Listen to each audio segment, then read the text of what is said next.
नमस्कार. आज मागी गणेश जयंती. आज तुम्ही काहीच नाही केले तरीही चालेल, पण 21 दुर्वांचा हा अत्यंत प्रभावी उपाय करा. कारण दुर्वा ह्या गणपती बाप्पांना अतिशय प्रिय आहेत. त्यामुळे तुम्हाला हा उपाय करायचा आहे. सर्व अडचणी, शत्रू त्रास संपेल आणि कामे मार्गी लागतील. त्याचप्रमाणे तुमची इच्छापूर्ती देखील होणार आहे. तर असा हा उपाय आज तुम्हाला दिवसभरात कधी करायचा आहे, कोणत्या वेळेत करायचा आहे, सविस्तर माहिती आपण या व्हिडिओमध्येच बघणार आहोत. त्यामुळे व्हिडिओ स्किप न करता शेवटपर्यंत बघा. माहिती आवडल्यास लाईक, शेअर, सबस्क्राईब करून बेल आयकॉनला प्रेस करा आणि कमेंट बॉक्समध्ये ओम गण गणपती नमः लिहायला विसरू नका. ज्याला माघ शुक्ल चतुर्थी म्हणतात ती म्हणजे आज आहे गणेश जयंती. या चतुर्थीला तिलकुंद चतुर्थी आणि वरद चतुर्थी असे देखील म्हणतात. त्याचबरोबर जो बुद्धीची देवता असलेला गणपती बाप्पा यांचा हा जन्म उत्सव म्हणून साजरा केला जातो. आज म्हणजे 22 जानेवारी रोजी पहाटे 2:47 ही तिथी सुरू झालेली असून उद्या 23 जानेवारी रोजी पहाटे 2:28 ही तिथी असणार आहे. आणि या दिवशी शुभ मुहूर्त सकाळी 11:29 ते दुपारी 1:37 साधारण 2 तासाचा शुभ मुहूर्त आहे. या वेळेमध्ये तुम्ही गणपती बाप्पांची पूजा, आराधना, सेवा करू शकता. पूजेच्या दृष्टीने हा सर्वात महत्त्वाचा ध्यान गणेश पूजा मुहूर्त मानला जातो. आणि प्रार्थनेसाठी आणखीन एक पवित्र वेळ म्हणजे अभिजित मुहूर्त असतो. तो दुपारी 12:16 ते दुपारी 1 वाजेपर्यंत असणार आहे. भाविकांनी त्याच दिवशी म्हणजे आजच तुम्हाला 9:22 ते रात्री 9:19 या वेळेमध्ये चुकूनही चंद्र पाहू नये. या दिवशी तुम्हाला हा नियम आवर्जून पाळायचा आहे, कारण या दिवशी चंद्र पाहिल्याने त्याचे विपरीत परिणाम आपल्याला भोगावे लागतात. आपण इतर प्रत्येक चतुर्थीला चंद्रोदय पाहून ते चंद्रोदयाची वेळ झाल्यानंतर नैवेद्य आरती करूनच आपण उपवास सोडत असतो. परंतु तुम्हाला या चतुर्थीला अजिबात चंद्रदर्शन करायचे नाही आहे, चंद्र पाहायचा नाही आहे. त्याचबरोबर आजची ही माघी गणेश जयंती म्हणजे काय, तर अडथळे दूर करणारा आणि बुद्धी, ज्ञान आणि नवीन सुरुवातीची देवता. म्हणजे कोणत्याही कार्याची, शुभ कार्याची सुरुवात करताना सर्वप्रथम पूजनीय गणपती बाप्पा यांची पूजा केली जाते आणि त्यानंतर कोणत्याही कार्याला सुरुवात केली जाते. त्यामुळे आपल्या कोणत्याही कार्यामध्ये विघ्न, अडचणी, समस्या ह्या येत नसतात. तर हा अत्यंत महत्त्वाचा त्यांचा जन्मदिवस आहे. या दिवशी तुम्ही काही उपाय केल्याने समृद्धी, यश आणि जीवनातील अडथळे दूर होतात आणि गणपती बाप्पांचे आशीर्वाद तुम्हाला प्राप्त होतात. हा उत्सव केवळ भक्ताचा काळ नाही, तर आत्मनिरीक्षण, चिंतन आणि दैवी मार्गदर्शन मिळवण्याचा क्षण आहे. त्यामुळे तुम्हाला ज्ञानप्राप्तीसाठी, वैयक्तिक समाधानासाठी शोधाचे प्रतीक हा दिवस असल्यामुळे तुम्हाला या दिवशी गणपती बाप्पांची जास्तीत जास्त सेवा करायची आहे. आज तुम्ही दिवसभरामध्ये ओम गण गणपती नमः या मंत्राचा जप आवर्जून करायचा आहे. सकाळपासून ते संध्याकाळपर्यंत कधीही करू शकता. जप मात्र नक्की करायचा आहे. त्यामुळे तुम्हाला गणपती बाप्पांचे आशीर्वाद प्राप्त होतील. आणि गणपती अथर्वशीर्षाचे पठण देखील करायचे आहे. तर तुम्ही आता सकाळी करू शकता किंवा संध्याकाळी केले तरीही चालेल. 21 आवर्तने अथर्वशीर्षाचे दिले तर उत्तमच असते, परंतु नाही शक्य झाले तर तुम्ही एक वेळेस का होईना अथर्वशीर्ष म्हणायचे आहे. त्यासोबतच तुम्हाला आज गणपती बाप्पांना नैवेद्य म्हणून तिळगुळाचा लाडू हा अर्पण करायचा आहे. त्याला विशेष महत्त्वाचे मानले जाते. तीळ, साखर किंवा तिळगुळाचा लाडू हा तुम्ही आज आवर्जून अर्पण करा. त्यानंतर तुम्हाला आरती करायची आहे. तर विधिवत तुम्हाला गणपती बाप्पांची आज पूजाही करायची आहे. त्यानंतर तुम्ही हा उपाय दिवसभरात कधीही करू शकता. जेव्हा तुम्हाला वेळ मिळेल, जेव्हा तुम्हाला शक्य होईल त्यावेळी तुम्ही हा उपाय करायचा आहे.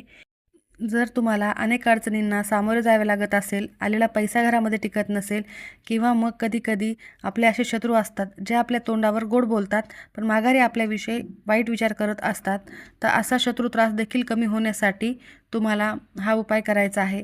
त्यासोबतच तुमचे काही कामे आहेत, ते कामे तुमची होत नाही आहेत किंवा काम होता होता अपूर्ण राहते, काही ना काही अडचणी, अडथळे त्या कामामध्ये येत राहतात. तर असे कोणतेही काम तुमचे पूर्णत्वाला जावे त्यासाठी देखील हा उपाय खूप प्रभावी ठरणार आहे. त्यासोबतच तुमची एखादी इच्छा असेल ती पूर्ण होत नसेल तर त्यासाठी तुम्ही हा उपाय आवर्जून करायचा आहे. जर तुम्हाला काही शत्रू त्रास असेल तर त्या शत्रूच्या तुम्हाला नजरबाधा झालेली असेल किंवा काहीही वाईट कोणतीही बाधा झालेली असेल ती देखील दूर होणार आहे. आणि तुमच्या घरामध्ये सतत वादविवाद, भांडणे असतील तर ती देखील या उपायाने दूर होणार आहेत. आणि तुमच्या आयुष्यात सर्व सुख, समाधान, शांती प्राप्त होणार आहे. ऐश्वर्य संपदा देखील प्राप्त होईल. कारण दुर्वा म्हणजे गणपती पूजेमध्ये वापरली जाणारी हरळी, जी गणपती बाप्पांना अत्यंत प्रिय आहे. आणि या संबंधित तुम्ही आजच्या दिवशी हा उपाय जर केला तर 100% तो फलदायी ठरणार आहे. कारण गणपती बाप्पांची कोणतीही पूजा असो दुर्वाशिवाय पूर्ण होत नसते. गणपती बाप्पांच्या डोक्यावर कोणी सोंडेमध्ये, कोणी पायाशी दुर्वा वाहतात, तर त्या नक्की कोठे वाहाव्यात ह्या देखील आपण या व्हिडिओमध्ये बघणार आहोत. सोबतच हा उपाय आपण करणार आहोत. तर भगवान शिवाला बेलपत्र, भगवान विष्णूला तुळस जशी प्रिय आहे तसेच गणपती बाप्पांना दुर्वा देखील प्रिय आहेत. भगवान गणेशाचे मुख हे गजमुख असल्यामुळे त्यांना दुर्वा वाहतात असे देखील म्हणतात. दुर्वा या अनंत मुळांनी वाढतात, जन्म घेतात, तसेच वंशवृद्धी देखील व्हावी यासाठी असलेल्या या गणपती बाप्पांना दुर्वा वाहिल्या जातात. जीवन हे जन्ममृत्यूच्या फेऱ्यात अडकलेले आहे. संसार चक्रातून दूर होण्यासाठी भगवान गणेशाला दुर्वा वाहिल्या जातात असे देखील शास्त्रात सांगितले गेलेले आहे. दुर्वा सर्व दोष हरतात म्हणून दुर्वा गणपती बाप्पाला अर्पण केल्या जातात. तसेच दुर्वा या भगवान विष्णूंच्या रोमापासून दुर्वाची उत्पत्ती झाली होती अशी देखील एक मान्यता आहे, म्हणून त्या पवित्र समजल्या जातात. तर दुर्वा इतक्या महत्त्वाच्या आहेत आणि त्याशिवाय गणपती बाप्पांची पूजाही पूर्ण होत नाही, म्हणून आपल्याला हा उपाय आज करायचा आहे. गणपती बाप्पाला वाहिल्या जाणाऱ्या दुर्वा ह्या हिरव्या रंगाच्याच असाव्या, त्या हिरव्यागारच असल्या पाहिजेत आणि ताज्या असल्या पाहिजेत. तसेच त्या थोड्या पांढऱ्या म्हणजेच श्वेतवर्ण असाव्यात असे देखील सांगितले जाते. दुर्वा या नेहमी 3 किंवा 5 पानाच्याच असाव्यात. तर तुम्हाला गणपती बाप्पांना दुर्वाची जुडी वाहताना 21 जुड्यातच दुर्वा वाहायच्या आहेत. याचे कारण म्हणजे योगसूत्रानुसार 21 दुःख मानली गेली आहेत. जीवनाला 21 प्रकारची दुःख भोगावी लागतात आणि यातून मोक्ष मिळवण्यासाठी या 21 दुर्वा गणेशाला वाहिल्या जातात. यामुळे 21 दुःखांचा विनाश होतो अशी देखील मान्यता आहे. तर गणपती बाप्पांना दुर्वा ह्या कोणत्या बोटाने वाहाव्यात आणि कुठे वाहाव्यात?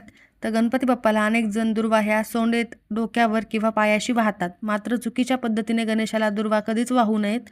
दुर्वा ह्या नेहमी कर्णे किंवा शिरसी म्हणजेच गणपतीच्या डोक्यावर किंवा दोन्ही कानावर वाहिल्या जातात. तसेच त्या कोणत्या बोटाने वाहाव्यात? तर शास्त्रानुसार अनामिका, मध्यमा आणि अंगुठा या बोटांनीच दुर्वा वाहाव्यात. म्हणजे आपला अंगठा, अनामिका आणि मध्यमा याच बोटाने तुम्हाला आज दुर्वा वाहायच्या आहेत. आणि प्रत्येक वेळेस तुम्ही जेव्हा गणपती बाप्पांना दुर्वा अर्पण करतात तेव्हा अशा पद्धतीनेच अर्पण करा, तरच त्या तुम्हाला फलदायी ठरत असतात आणि गणपती बाप्पांचे आशीर्वाद प्राप्त होत असतात. तर तुम्हाला हा उपाय देखील कसा करायचा आहे आणि 21 दुर्वांची जुडी कशी व्हायची आहे? तर हा उपाय करण्यासाठी तुम्हाला आज सर्वप्रथम देवघरातील दिवा हा प्रज्वलित करायचा आहे. तुम्ही हा उपाय कधीही करा. आता सकाळपासून जेव्हा तुमच्या समोर हा व्हिडिओ आला तेव्हापासून ते संध्याकाळपर्यंत कधीही करू शकता. तर त्यावेळेला तुम्हाला गणपती बाप्पांच्या समोर आसन टाकून बसायचे आहे. त्यासोबतच दिवा हा प्रज्वलित करायचा आहे. गणपती बाप्पांना तुम्ही सकाळीच पूजा करत असताना अभिषेक केला असेल पंचामृताने तर उत्तमच आहे. नसेल केला तर तुम्हाला गणपती बाप्पांना विधिवत अभिषेक करायचा आहे. पंचामृताने स्नान घालायचे आहे आणि पाण्याने स्नान घालत असताना त्यामध्ये थोडेसे तीळ टाकून स्नान घालायचे आहे. सोबतच तुम्हाला गणपती अथर्वशीर्षाचे पठण करायचे आहे. नंतर विधिवत पूजा करून झाल्यानंतर थोडेसे तांदूळ एका चौरंगावर एखादा स्वच्छ कपडा अंथरून त्यावर तांदूळ ठेवायचे आहे. तांदूळावर हळद कुंकू वाहून त्यावर गणपती बाप्पांची मूर्ती स्थापन करायची आहे. तिला हळद कुंकू, अक्षता, फुले अर्पण करायचे आहे. जास्वंदाचं फूल, दुर्वा अर्पण करायचे आहेत. त्यानंतर तुम्हाला हा उपाय करायचा आहे. जर तुमच्या देवघरामध्ये मूर्ती नसेल तर तुम्ही फोटोची पूजा देखील करू शकता किंवा आजच्या दिवशी तुम्हाला शक्य झाले तर आवर्जून गणपती बाप्पांची मूर्ती ही खरेदी करा आणि तिची प्राणप्रतिष्ठा करू शकता. गणपती बाप्पांची मूर्ती ही प्रत्येकाच्या घरात असायलाच हवी.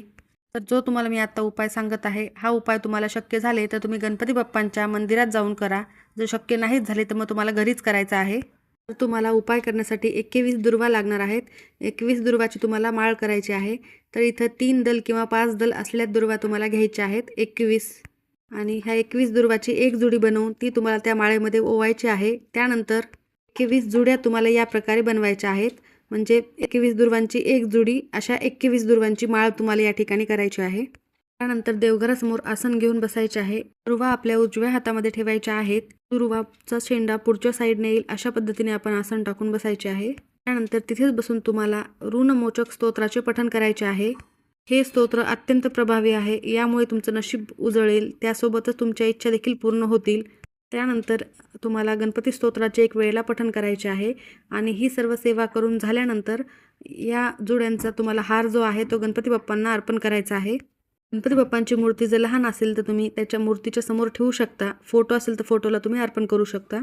हा उपाय करा, अतिशय प्रभावी आहे. सर्व इच्छा पूर्ण होतील. त्यासोबतच तुमच्या मुलांच्या आयुष्यातील सर्व विघ्न दूर होण्यासाठी, मुलांच्या अभ्यासात प्रगती होण्यासाठी, कारण गणपती बाप्पा हे विद्येचे देवता आहेत, त्यामुळे तुम्हाला तुमच्या मुलाच्या आयुष्यातील सर्व संकटे हरून सर्व गोष्टी चांगल्या होण्यासाठी अजून एक उपाय करायचा आहे. त्यासाठी तुम्हाला 21 दुर्वा घ्यायच्या आहेत. दुर्वा ह्या 3 दल किंवा 5 दल असलेल्या घ्याव्यात. त्यानंतर त्याची जुडी बनवून मुलांच्या हातामध्ये द्यायची आहे आणि तिथेच बसून तुम्हाला मुलं जर मोठे असतील तर त्यांच्याकडून तुम्हाला गणपती स्तोत्राचे पठण हे करून घ्यायचे आहे 3 वेळेला. त्यानंतर गणपती अथर्वशीर्षाचे पठण 11 वेळेला शक्य झाले तर आवर्जून करावे आणि फलश्रुती देखील म्हणायची आहे.